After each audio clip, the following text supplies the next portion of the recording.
Come join me on a 24-hour trip to Paris. What a crazy adventure.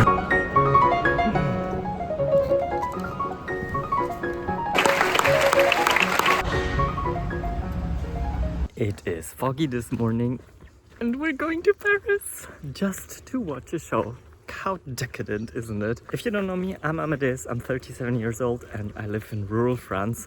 And sometimes you just gotta go back to the big city for the nice things, for some of the nice things, because we have a lot of nice things here and we're bringing a lot of nice things here.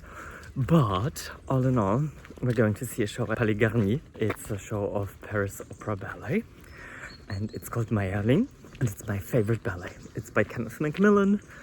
It's so beautiful and we're gonna see two of my favorite étoiles. An étoile is a principal dancer. So that means étoile means star. So these are the stars of the ballet company. And we're gonna see Hugo Marchand, who's fantastic. And we're going to see Dorothée Gilbert, who's equally fantastic. So I can't wait to see them two on stage. I've never seen them live. So I'm really excited. It's a really big thing for me. So now it's 8 o'clock in the morning, taking Anita on a walk. Anita will stay with Justine and Thor as well. And we'll be leaving at 11. So this means now we have to pack, have to prepare, and then we'll be taking Alexis' car to the station in Angoulême. We'll park it there, and then we'll take the train to Paris. And I'll take you along, and we'll have lots of stuff. I have lots of restaurants I want to try, lots of things. Yeah, lots of things. Okay, just finished a tiny work call that I still had to do. Catch up with Katja for the new pieces that we're making. And now I'll just take care of the kitchen a bit and then we'll pack. So the biggest question is, what will I be wearing?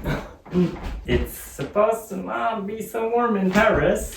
I just want to take a really small bag, a really small backpack, because I don't want to bring a lot because we'll be walking a lot. So I want to reduce my luggage to as much as I can.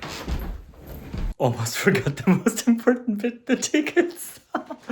And I also printed out the train tickets to go there, so I'll also just get them in before I forget. We're ready to go, I think.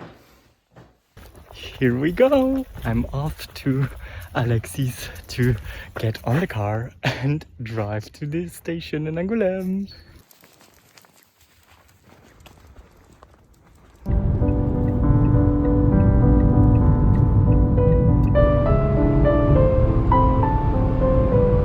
What a crazy adventure. We just parked the car and we almost didn't find any spot. It's 12:04. Our train leaves in 20 minutes. And we had to really go up into Angoulême, so I wish us luck that we get the train. In the end, that plan didn't really work out. We were on time for the train, but the train wasn't on time for us. First it had a 45-minute delay, then a 90-minute delay, and in the end a 2-hour delay. Welcome to Paris! It's been crazy. Just arrived with 2 hours of tardiness. Crazy. We arrived at Gare de Montparnasse and began our walk through the streets of Paris, taking in the incredible architecture that surrounds you everywhere here. There's just something so timeless and beautiful about the city, especially as you move from one neighborhood to the next. We were headed all the way to Rue Saint-André-des-Arts, passing through some of Paris's most charming areas. Our first stop was Bocamexa, a cozy spot for quick Mexican bites with vegan options. With only 40 minutes to eat, we were in a bit of a rush, but couldn't resist soaking in the atmosphere as we made our way through the city. And on we went, walking over the Pont Neuf with the Seine flowing quietly beneath us. The views were stunning and it's always surreal to be surrounded by such iconic landmarks. As we crossed, we continued alongside the grand facade of the Louvre. So we just had dinner in a Mexican place that had vegan options. And I was halfway through from the Gare de Montparnasse where we arrived to the hotel where we're staying close to the Palais Garnier. And now we're on the way to the hotel because the train was so late. Really got to pick up the tempo, but we have some time tomorrow because before our train leaves. So our train leaves in the afternoon tomorrow. So got a bit of more time stroll around. Nonetheless, it's very pretty and we're still on time pretty well. So it's all good. Mexican place was really, really good food. And yeah. We have arrived in the hotel. And it's really cute, actually. It's tiny, tiny, tiny, tiny. But that's Paris. But we have a balcony. Almost fell. Look.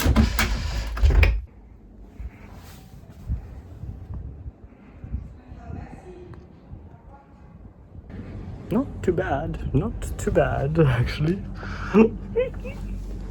After settling in at the hotel, we set off towards the Paris Opera House, the Palais Garnier. The Palais Garnier, also known as the Paris Opera House, is one of the most iconic buildings in Paris, exuding an unmatched grandeur. It's one of the most beautiful opera houses in the world. It's just so stunning. Constructed between 1861 and 1875 under the direction of architect Charles Garnier, this masterpiece of Beaux-Arts architecture was originally commissioned by Napoleon III. The opulent interiors, like the golden foyer, are richly adorned with marble, gold leaf and intricate frescoes, showcasing the lavish style of the Second Empire. This building was designed to be a place not only for opera, but for Parisian society to gather and be seen. Over the years, the Palais Garnier has hosted countless operas, ballets and cultural events. Walking through its grand foyer and up the sweeping staircases, it's easy to feel the weight of its history and the elegance that's drawn audiences for generations. From the ornate chandeliers to the stunning murals, every detail of this space was crafted to impress and inspire. The ballet Mayerling is Kenneth Macmillan's masterpiece. I just absolutely adore this ballet. It's my favorite ballet in all world. The Paris Opera Ballet bought the license in 22.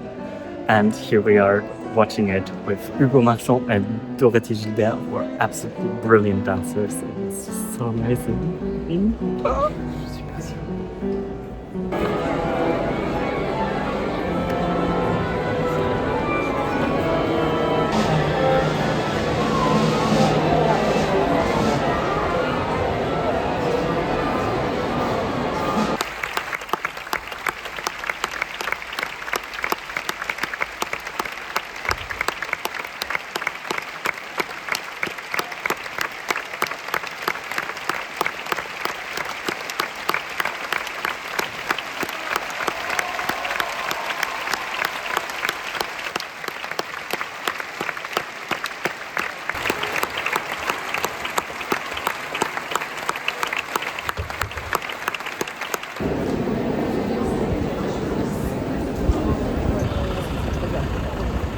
What?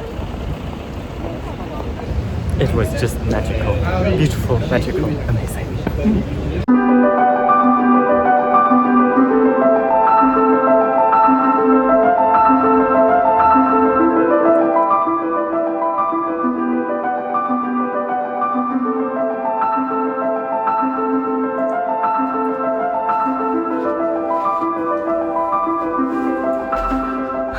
Our first stop will be London Monkeys, which is a whole vegan boulangerie and patisserie for breakfast. After checking out of the hotel near the Opera House, we set off on foot towards London Monkeys, a fully vegan boulangerie and patisserie in the Beaumarchais area. Paris is perfect for walking. Distances in the city are so manageable and it's a great way to take in the lively atmosphere.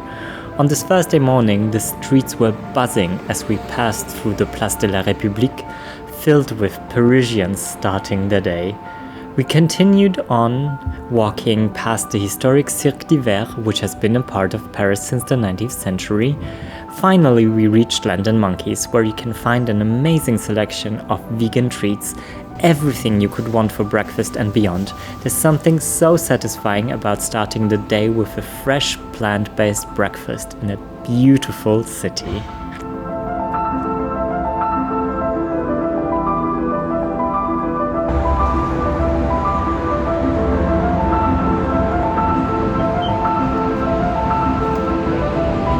So we had vegan croissants. Now I got a so-called gym cookie.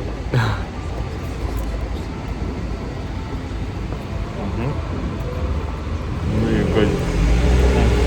After breakfast, we continued our walk from Beaumarchais into Le Marais, one of Paris's oldest and most vibrant neighborhoods. Le Marais has a rich history and has been a center for the Jewish community in Paris for centuries.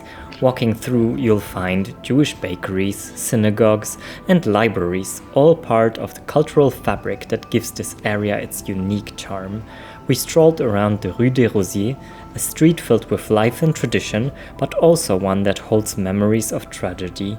In 1982, this very street was the site of a devastating attack on the Jewish community, where lives were lost. Today, Le Marais is a place of resilience, carrying forward its heritage and history amidst the lively atmosphere of Paris. So many beautiful, beautiful facades here in Le Marais, where the Jewish quarter is.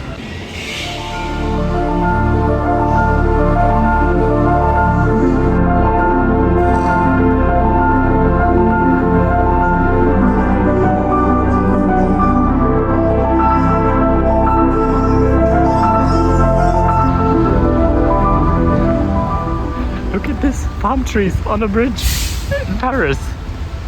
It's a bit of like Nice, Monaco feeling, whatever. So strange.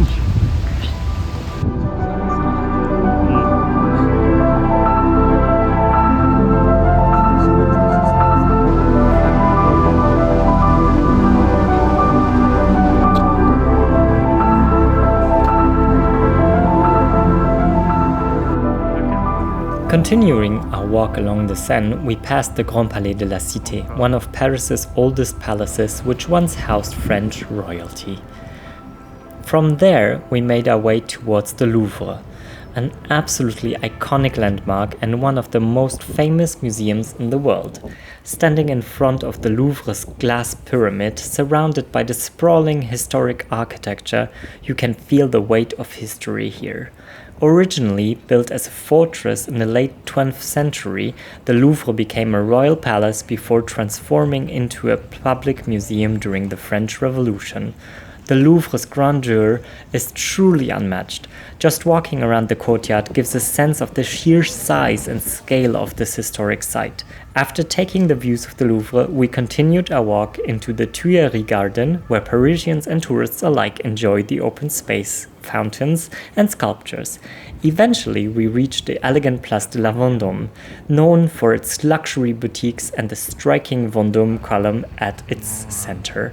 From there, we started looping back towards the area near the Opera House, exploring some of the charming streets in the Korean Quarter. Finally, feeling ready for a good meal, we made our way to a vegan restaurant we'd enjoyed before called Breathe, located in the 2nd arrondissement, serving Japanese-inspired vegan dishes. It was the perfect spot to unwind and enjoy a delicious plant-based end to our day in Paris.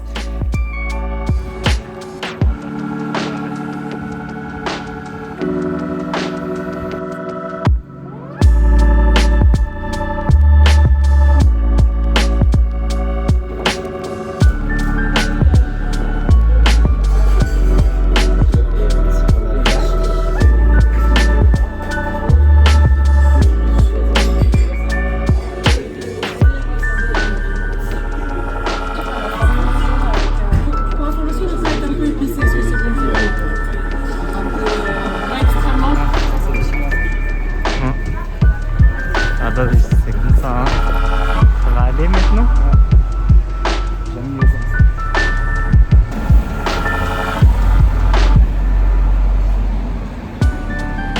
We just had really good lunch at Breathe, which we already had tried before. It was really, really nice.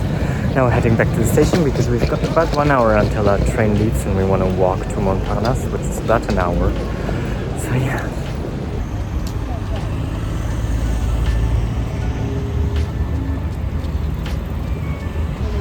After crossing the Seine and seeing Notre Dame in the distance, we continued our walk through the bustling streets of Paris, soaking in the lively atmosphere of the city.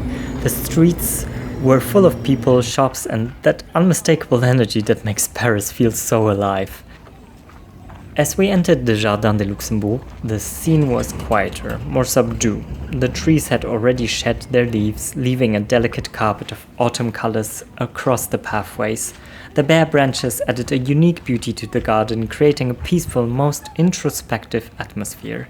The Luxembourg Palace stood grand and stoic against the grey sky, a stunning backdrop to the serene corner of Paris. Even on a chilly day, the garden had a charm that invited you to pause and take in its timeless elegance. From there, we made our way toward Gare de Montparnasse. Inside the busy station, we found our TGV, ready to take us back to Angoulême. The TGV is incredibly punctual and comfortable, most of the time, making the journey between Paris and Angoulême both easy and efficient.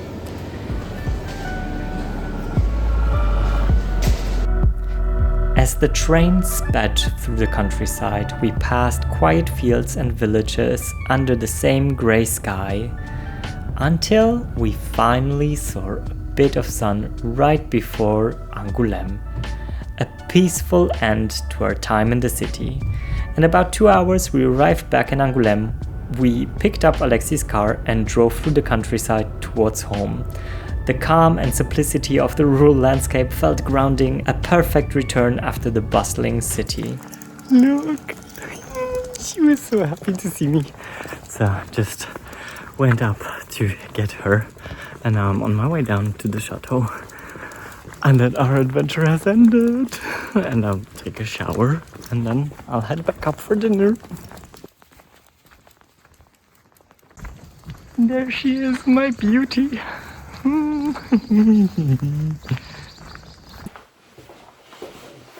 Finally at home. Thank you guys so much for watching. I hope you had fun joining me on this 24 hours in Paris. And I will see you in the next video, because now I'm just really going to prepare to take a shower and go back up for dinner. It is almost 6 o'clock here. And I'm really tired actually, also after walking like almost 20 kilometers today. So yeah, it's been quite the way, and I need to feed the little one and all these things. So all that stuff to say is à bientôt et au revoir. Bisous from the southwest of France, and if you like the video, give it a like and subscribe, and I shall see you in the next one. Bye!